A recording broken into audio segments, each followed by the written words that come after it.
Oh, okay, we have a detour ahead. So, still scratching around looking for cyclist signs. It is entirely possible that there's two different traffic management companies in operation here, and one on the south side, one on the north, and they've got different ideas of how to do things and set the signage out. When I stop here and look at the road, I'm just really intrigued at how they've got 4 signs in a row telling us that the right turn is closed off. There's 4 signs within about 50 metres. When it comes to telling drivers stuff, they're really quite good about it. Plenty of signage, repeat, repeat, repeat. First you're going to tell them what you're going to tell them, then you tell them, then you tell them what you told them. It's a nice view of the work site from up here too, by the way. It's probably worth coming and having a look. Okay, this path is not too bad, this bit, because they've used some finely crushed aggregate of some sort. Then it turns into this more blue metal-y stuff, which is not so good. I guess that's why they only did temporary paths around, because they knew they were going to be pulling them up. Now I'm down at the south side of the Fremantle traffic bridge, and things have changed yet again. So we come off the traffic lights and we're on this lumpy old blue metal type path.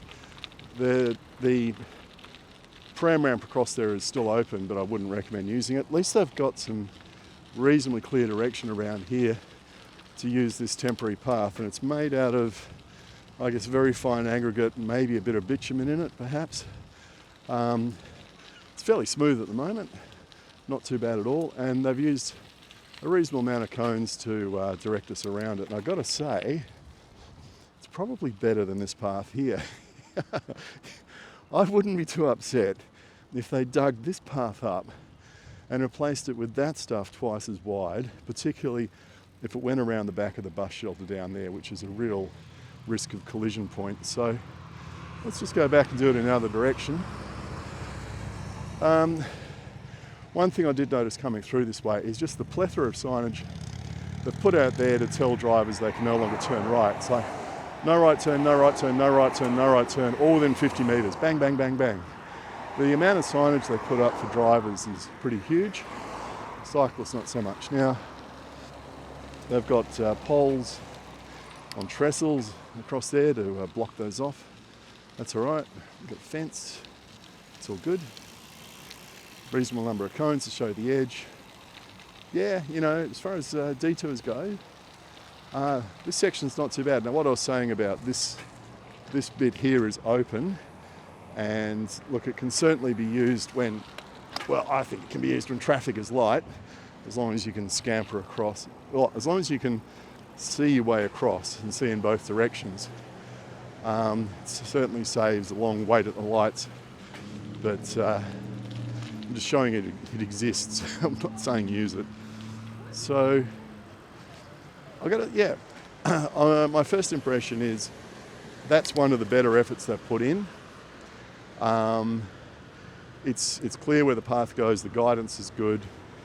Don't know why they can't scratch up some signs with a cyclist logo on them, just for clarity. But yeah, I'll give it a cautious thumbs up. Given my experience through here, you know, in the last year or so has been uniformly bad, I'm not sure I'm ready to say something's good. All right, that'll do. Now, it's my 4th time going through here, or 2nd time in this direction. Oh, hang on, is it? I don't know. So how would I rate this thing? Well, this section of path through here, the rough original section, is too narrow. That cyclist coming the other way and myself, I mean, we managed to pass each other, but I almost got run off the path. This one is a good width.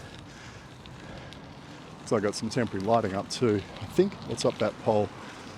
And it's well delineated with cones and all the rest of it. And they've also used some barricades to also clearly delineate the path as well. Now look, one issue is I'm here on a Saturday when obviously there's no work going on.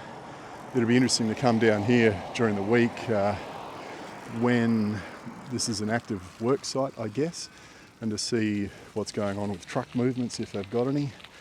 Actually, this is something I missed on the way through. So on the other side of those barricades, they've got a pile of signage up. I think that's actually directed at people using that worksite. I've never seen that before. Either it's always been there and I've missed it, or they've just decided to put it up as a safety improvement for people working in this worksite. You know, with speed limits and where you could go and all that kind of stuff. So maybe they've got some new blood here, come in with some new ideas about how things got to be done. Or maybe it's a different contractor doing the work and they've got different ideas. Now, with things like this, my take is you got to go through them lots of times before you really develop a deep opinion about how good or bad it is. On first flush, I got to say it's good because it's so much better than all the efforts they've done through here before. But I guess I'll know in a couple of weeks whether I really think this is working as it should. Sorry. Thanks.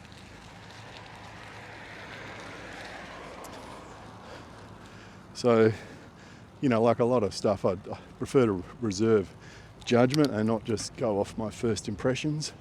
You got to actually actively use it a number of times before you go, yeah, this is what I really think of it now. But look, I'll give it a good thumbs up for today. And if I come down here during the week and there's work going on and I get a different impression, well, I'll let you know. Okay, that's it for that section.